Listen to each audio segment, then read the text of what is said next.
In this edition of Locked On Capitals, Alex Ovechkin gets injured. And then they say what happens in Vegas can stay in Vegas. Let's hope that can stay in Vegas. Next on this edition of Locked On Capitals.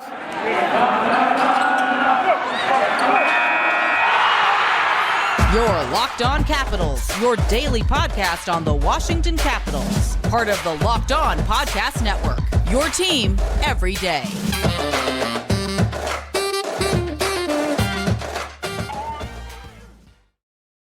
Well, hello and welcome into this edition of Locked On Capitals.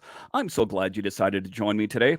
As always, this podcast is free and available on all the major platforms, and I want to thank you for making this your first listen or view of the day. Yes, this podcast is also available in video form, so head on over to YouTube and check it out. And when you're on YouTube, make sure and hit that subscribe button. And if you like the videos, give it a thumbs up or leave some comments. It really helps grow the channel. My name is Dan Holme. You can find me on Twitter. It's at DanCaps218.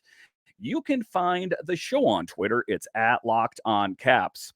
This episode is brought to you by FanDuel Sportsbook, official sportsbook of Locked On. Make every moment more. Visit FanDuel.com/LockedOn today to get started. So in this edition of Locked On Capitals, the biggest news surrounding your Washington Capitals is Alex Ovechkin gets injured.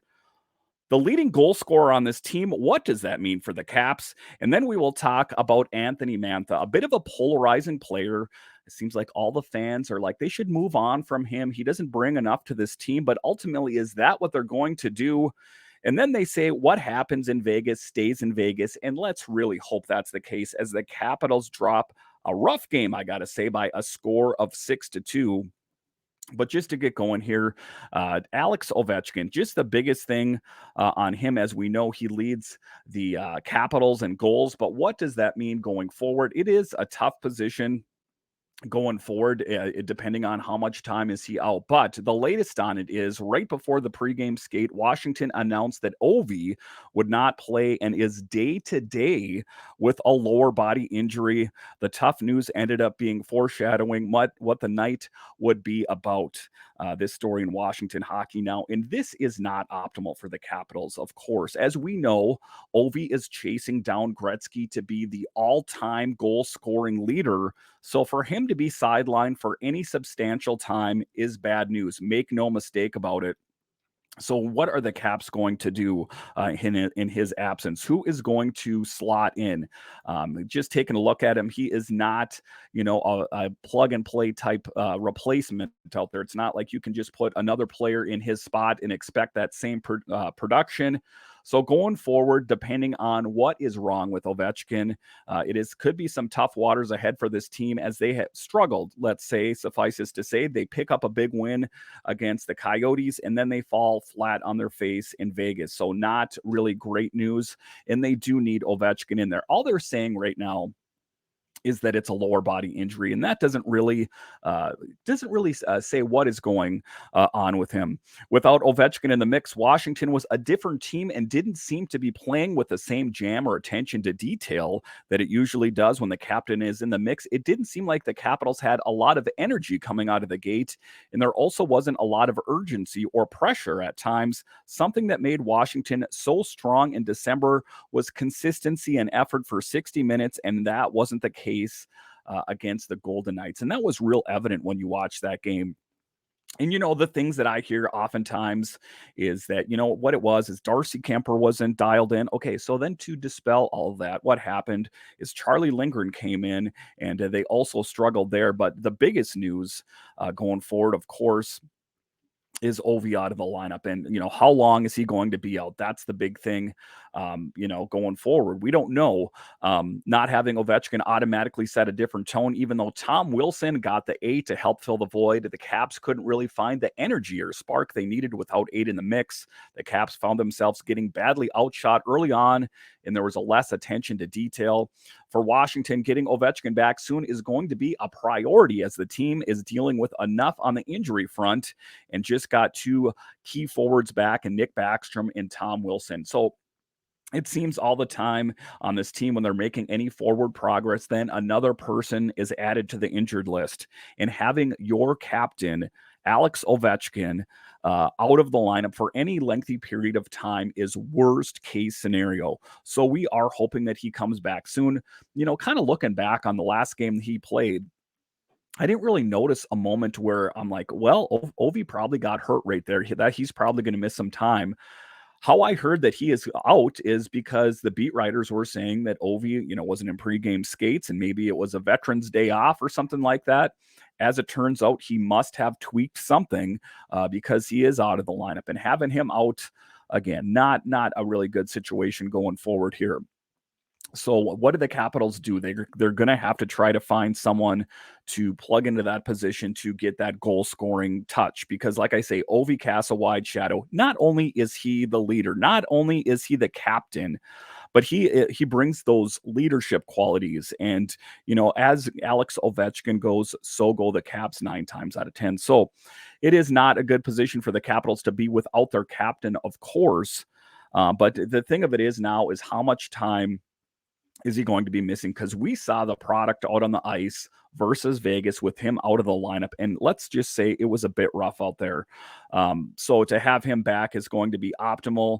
I guess we will find out soon here when he will be back.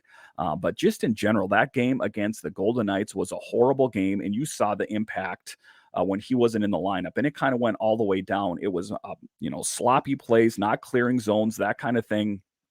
And it just seems like they weren't really dialed in. It seems like the ghosts of Vegas past kind of came back to haunt the Capitals. And I understand the Caps beat them in the Stanley Cup in 2018, but there is still to this day so many years removed, just like this rivalry going back and forth. And it's a bit interesting because they don't play each other very often, maybe 1 or 2 times a year. But there's still that energy of when they faced the Golden Knights those many years ago. And again, just if we can get Ovi back in there as they have these tough games ahead, playing Colorado and just, these formidable opponents, you need Ovi dialed in. He was breaking all sorts of records this year, tying and passing Gordie Howe. And, what was the one thing that I heard everyone say about Ovi catching Gretzky is that, barring some major injury, he's probably going to catch Gretzky. So that injury that you start to introduce to the equation can be a little bit tough because we don't know how long it is. When we first heard that John Carlson was injured, we knew it was bad. He took a puck off the face, but we didn't really understand the magnitude of that either. Or take a look at Tom Wilson in the playoffs last year, kind of just tweaked his knee a little bit, and then that was it. So he missed the rest of the playoffs, and he missed a good chunk, let's say half of this season. So I really hope that what is ever wrong with Ovechkin is not of that magnitude, because he was on a projection to pass Gretzky in the 24-25 season. If he faces any sort of major injury, some major setback, that could really push that out. And that's going to push him back into, how old of a player he's and how many years are left on his contract. So that's the thing. And the kind of the tricky thing about these injuries is when they're a bit elusive as to actually what is wrong with him. You don't really know. I mean, is he going to be out for a short period of time or a long period of time? I guess we will probably find out within the next couple of days or so here, but that's what we're hoping for, of course, because again, a record setting season for Ovechkin on this team. And, known, league wide, it's not just what he brings to the Caps, but just the historic nature of him playing hockey game in and game out, because we know every time that he's in a game and he scores a goal, he is one goal closer to breaking history.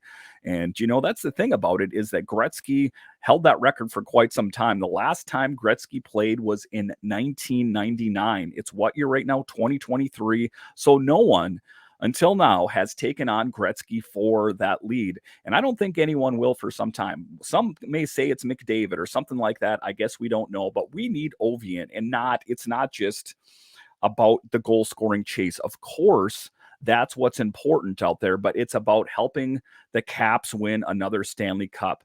And when he was questioned in the preseason about what's important, he said that even above and beyond his goal scoring record, he wants to win another cup in DC.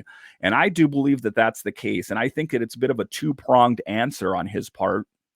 What do I mean when I say that? Is that also kind of takes the spotlight off of him So maybe the press corps will stop constantly hounding him about when are you going to catch this player or that player, because as he looks on the horizon, it's only Gretzky next. That's it. Gordie Howe and all the players that came before him, he has surpassed all of them.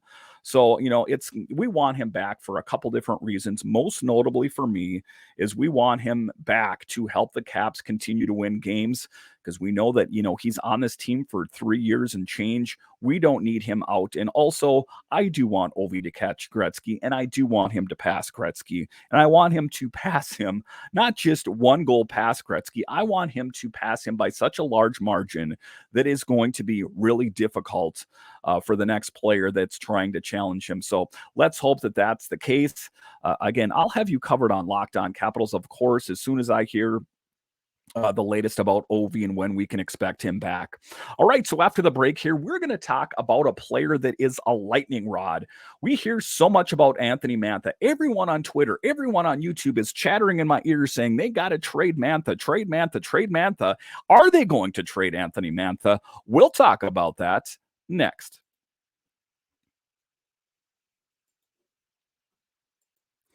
Our next partner has a product I use literally every day. I started taking Athletic Greens because I wanted more energy. I wanted a supplement that actually tastes great. I wanted to see what the hype was about. Now I've been taking it for several months here, and it doesn't taste like it's super healthy. It has kind of a mild tropical taste that I actually look forward to taking each morning. So what is this stuff? With one delicious scoop of Athletic Greens, you're absorbing 75 high-quality vitamins, minerals, whole foods, superfoods, probiotics, and adaptogens to help you start your day right. This special blend of ingredients supports your gut health, your nervous system, your immune system, your energy, recovery, focus, and aging, all of these things. Now, I personally take it because I have some young children at home. And if you have young children at home, maybe you can relate that you need a little boost of energy. It's lifestyle friendly, whether you eat keto, paleo, vegan, dairy-free, or gluten-free. It contains less than 1 gram of sugar, no GMOs, no nasty chemicals or artificial anything, while still tasting great. It supports better sleep quality and recovery, supports mental clarity and alertness. It's the one thing with the best things. So it costs you less than $3 a day. You're investing in your health, and it's cheaper than your cold brew habit. It's cheaper than getting all the different supplements yourself. You're investing in an all-in-one nutritional insurance. To make it easy, Athletic Greens is going to give you a free 1-year supply of immune-supporting vitamin D and 5 free travel packs with your first purchase. All you have to do is visit athleticgreens.com/NHL network. Again, that's athleticgreens.com/NHL network to take ownership over your health and pick up on the ultimate daily nutritional insurance. All right, welcome back into this edition of Locked On Capitals, where it's your team every day. In this next segment here, we are going to talk about Anthony Mantha and what do we do with Anthony Mantha. It's a bit of an interesting problem that the Capitals have there. Is that where does he fit? Even though there is a myriad of injuries on this team, it seems hard to find a spot for Mantha on this team. Where does he fit in? After sitting out the last 2 games and over 4 of the last 6 overall, Mantha got his chance to draw back in with Ovechkin out. With head coach Peter Laviolette not wanting to break up the combinations, he simply put Mantha in Ovechkin's spot on the top line alongside Dylan Strome and Nicholas Aube-Kubel, and kept everything else the same. And this for me is just, kind of questionable judgment on Peter Laviolette's part. And I have Peter Laviolette's back 9 times out of 10. But to put a player in the lineup on the top line in Ovechkin's spot is kind of misguided. It's some real poor judgment. And I understand that that's a bit of Monday morning quarterbacking or armchair quarterbacking. But even above and beyond that, you don't need hindsight. You are a head coach with the winningest record of all U.S.-born coaches, and you think it's a good plug and play to put Anthony Mantha in Alex Ovechkin's spot. Are you crazy? That is not an apples for apples comparison. I would have gone ahead and shook the lineups a little bit up instead of putting Anthony Mantha, a guy that, suffices to say has had a bit of a questionable, games this year. He has not actually stepped up and played up to potential, what the Caps think that he should be doing. So I just from the get-go there to put Mantha in on the top lineup and Alex Ovechkin's spot and thinking that is going to have any sort of success is pure lunacy to me. And guess what? It blew up in the Capitals' face. Surprise, surprised. Who's surprised? I'm not surprised. Are you surprised? So I do think that when the Caps take on the Avalanche next, that you are not going to see that. So say for some reason that Alex Ovechkin is not good to go, I don't think that you're going to see Mantha placed on that top line. That's just, I'm going to go ahead and make that statement right now. And I know, how can you make that statement? It's Sunday. They don't play for a while here. Go ahead. I mean, I'm going to go ahead and put my stamp on that and say, there's no way that's happening again. And I don't think it's going to be the case. Of course, we want to see Ovi back in the lineup. But say for some reason he's not good to go, I think that that's going to be the case. Mantha had some rust to shake off after sitting out the last 2 games. Again, you go from not playing for 2 games to putting on the top line. It's a tough one there. He last played on Monday in Long Island, and things weren't great for him to start. He had a bad neutral zone turnover early on that led to a high danger chance for Vegas, and he also couldn't get much going with his line mates and ended up taking a bad offensive penalty early on, with his team fighting to get back into the contest. Ultimately, he finished with a -2 rating with 2 shots and 2 hits through 15:06. So again, that's my biggest thing. And going forward here, I know I'm not making a bold statement here as Caps fans, and I assume it's all Caps fans watching this podcast. Why on earth would you think it's a good idea? Anthony Mantha, who's sat on the shelf, kind of plugged in, here and there, but, has not played consistently, to just take him off the shelf with dust on him. He didn't even take a dust rig on him and clean him off a little bit. He just threw him into the mix on the top line in Ovechkin's spot and thought that was going to be scoring. That was going to be dynamite. Guess what? It was dynamite. It blew up in the Caps' face. That was a disgrace of a game to watch. Every time this team makes inroads and you think that they're making such progress, like they played against the Coyotes or, how they played against the Islanders or, whatever the case may be, then there's a game like this that kind of just takes you right back down to reality. And, it's oftentimes easy to, put things here or there. If Alex Ovechkin was in there and Anthony Mantha was out, would they have won the game? Still, ultimately, no. The Caps would not have won the game. It would have been a closer score. Sure. Could Ovi have maybe had, 2 or 3 goals? It's a possibility, but ultimately the Caps folded under pressure against a Vegas team that wanted it too much. So to just bring it back to Mantha here, I do think that it puts the Caps in an interesting position going forward as to what to do with him. And even Tarek El-Bashir was talking about it. He said that, I don't know if Mantha does not fit Laviolette's system. To me, it's more that the coach is frantically searching for the right buttons to press in order to get him to play to a certain standard more consistently. Ahead of Sunday's game against the Golden Knights, he was scratched in 4 of 6. Laviolette was clearly frustrated. Mantha is upset as well. So it's going to be one of those situations. And I understand that Mantha has 1 year left on his deal.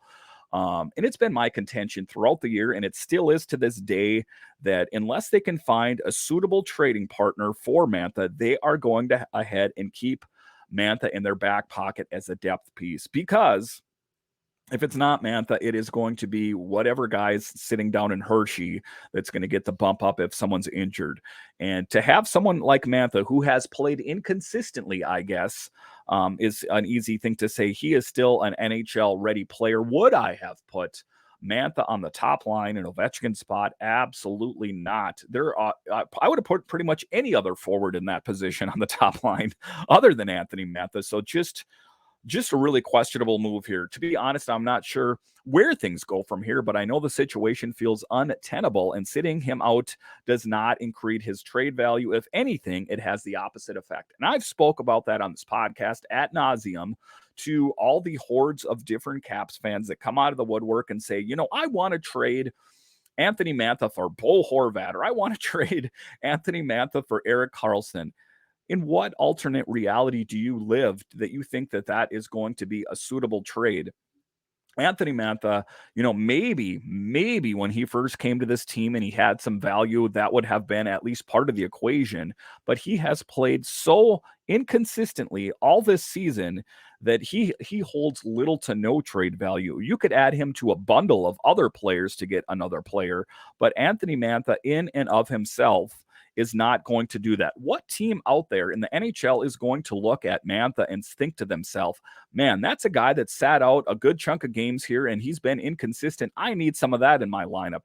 That's not going to happen. It's just not going to happen. And that is my belief right now, that the Caps do not move Mantha this season. He holds zero value or next to zero value to any other team out there. Again, a crazy scenario where maybe you bundled him together with a bunch of other players, maybe just to get his contract off the books. Okay, maybe that's a plausible theory there, but I don't think that that is going to be the case. I think at a minimum, they hold on to him until the end of the season and then maybe see what options there are. They do still owe him. He's under contract for one more year. So I just don't see him moving anywhere again, unless they bundle him and just try to get his contract off the books. So it is a bit of an interesting problem, I guess you could say, for the Caps going forward here, as to what to do with Mantha. There are some guys down in Hershey that are screaming, hey, coach, put me in. Your guy Mantha's not playing well. I'm killing it down in Hershey. Put me in. Who am I talking about? I'm talking about McMichael and LaPierre and, a myriad of other players down in Hershey that are killing it, that are looking for their opportunity. So it does put the Caps in a bit of an interesting position as to what to do with him. You can't just send him down to Hershey. He's not structured, doesn't have a contract that's structured that way. So the big things to take away from this show, and then this segment in particular, is I would get used to seeing Anthony Mantha on this team for at least the rest of the season. And why? Again, the big takeaway from this is he holds next to no value. No one is going to want to trade a nickel for a penny. It's just not going to be the case. Or a penny for a nickel. You understand what I'm saying? They're not going to want to downgrade for nothing, next to nothing. I'm not saying that Anthony Mantha holds zero value, but what I'm saying is he holds, a very small value, shall we say. So the interesting dilemma with Mantha is he is a bit of a hot and cold player, right? He could go on a goal scoring tear here. Remember when he, was injured with that shoulder injury and he was out last season for a good chunk of time and then came back and went on a goal scoring tear. He does have that intrinsically. His pedigree is that he can score. It's just hot and cold. Can the Capitals be okay with the fact that he's hot and cold? That's the part that kind of puts Caps fans into fits, is because of his cold nature. And there are other players like that on this team as well. We know who we're talking about, Kuznetsov, etc., that go on these, cold streaks. But Anthony Mantha takes the cake for that inconsistency. All right, so after the break here, we are going to talk about the net minding situation, and I hear it all the time. Darcy Kuemper is horrible, and Charlie Lindgren should be in there. Well, guess what? Both of them were in the game, and neither one of them were able to save the Caps bacon. What should the Caps have done in net? We'll talk about that next.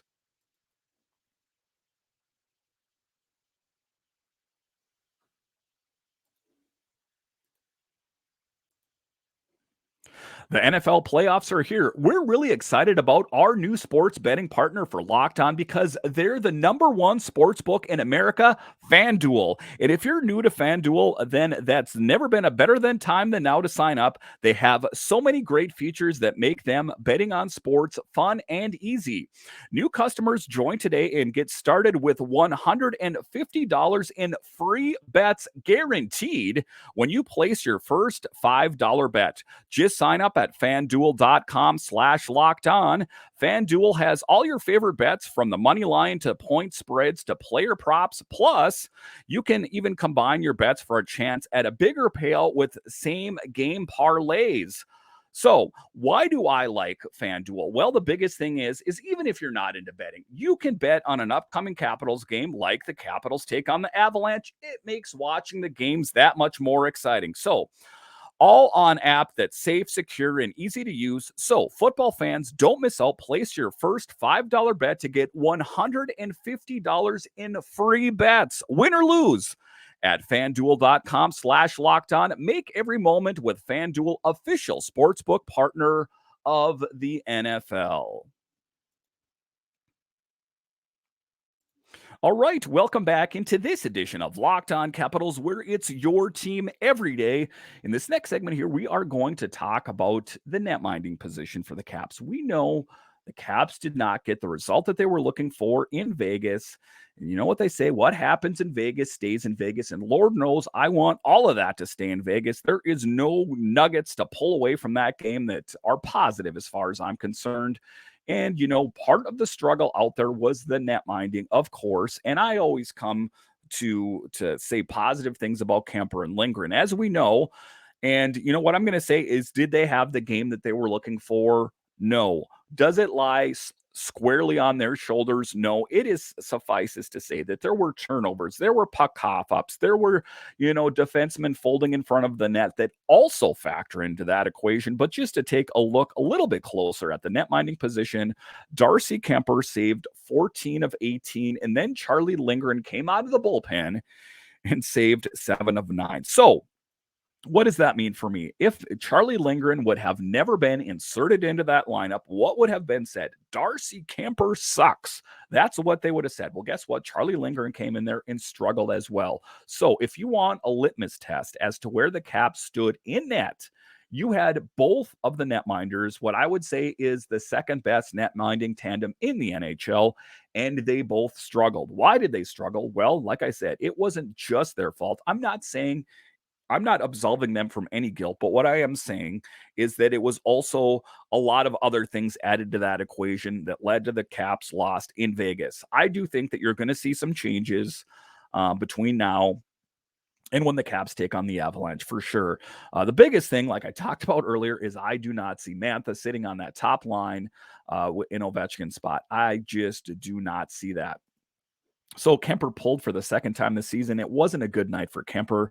Coming off his league-leading 5th shutout, Kuemper found himself left out to dry as Washington turned over the puck time and time again, leading to odd man rushes and grade A chances against Wright's Washington Hockey Now. And that is my takeaway from this as well.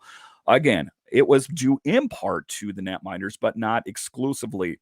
The 32-year-old ended up surrendering 4 goals on 18 shots before being pulled for Charlie Lindgren, who gave up 2 goals to Paul Cotter and even stopped an even of 9 shots. Both had a .778 save percentage on the night. 6 goals against mark, the most that Washington has given up this season in one game, as the Caps also allowed 6 back on November 13th against the Tampa Bay Lightning.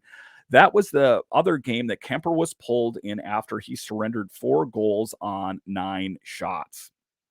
So that's the big thing on that one. Was it the netminders' faults? Yes, but not exclusively. Like they talked about in that article, it was sloppy play out there in general. It just seems to me that the Capitals got outworked in every possible way that you can get outworked.